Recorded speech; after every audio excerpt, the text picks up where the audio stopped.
टीमची संख्या वाढवलेली आहे। सध्या 13 टीम आहेत आणि कंटिन्युअसली त्याची शोध मोहीम चालू आहे। त्याच्या गावाच्या आजूबाजूच्या ठिकाणीही काही बस स्टँड, रेल्वे स्टेशन्स वगैरे अशा ठिकाणीही आपण CCTV फुटेज वगैरे कनेक्ट करत आहोत।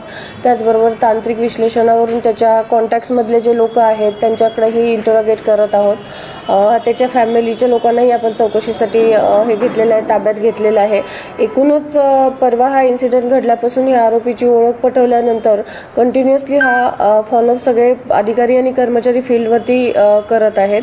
त्याचबरोबर आता माननीय आयुक्त सरांनी 1 लाखाचं बक्षीसही जाहीर केलेलं आहे या केसमध्ये। जो कोणी, कारण तो जर आजूबाजूला त्याच्या गावाच्या वगैरे फिरत असेल तर त्याला पकडून देण्याच्या दृष्टिकोनातून 1 लाखाचं बक्षीसही या केसमध्ये जाहीर केलेलं आहे।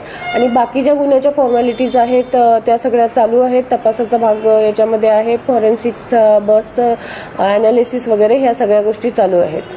मॅडम, साधारण 48 तासानंतर सुद्धा आपल्याला काही आरोपीपर्यंत लीड मिळालेले आहेत का? आरोपीच्या कुटुंबाच्या पैकी कोणाकोणाची चौकशी आपण केली? ॲक्च्युली तशी याच्यापूर्वीही तिथंच त्याच्या घरच्यांची चौकशी केलेली होती, पण आता त्यांना इकडे पोलीस स्टेशनला आणण्याबाबत इन्स्ट्रक्शन देण्यात आलेले आहेत। त्याचा भाऊ ऑलरेडी चौकशीसाठी आम्ही ताब्यात घेतलेला आहे आणि जसे जसे आम्हाला लीड मिळत आहेत तसं तसे आमच्या टीम वर्कआउट करत आहेत।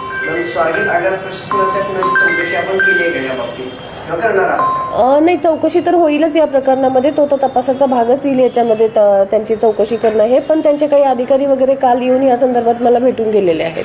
आरटीओच्या संदर्भात आरटीओचे अधिकारी देखील तुम्हाला काल भेटून गेलेले, काय त्यांनी तुमच्याकडून अहवाल घेतलेला आणि पीडित तरुणीच्या अहवालामधनं काय निष्पन्न झालं? ॲक्च्युली आरटीओचे ऑफिसर येऊन त्यांना ह्या सगळ्या गोष्टींची माहिती हवी होती, ती माहिती विचारण्याच्या दृष्टीने ते आलेले होते। त्यानुसार त्यांना केसच्या संदर्भातली सर्व माहिती प्रोव्हाइड करण्यात आली।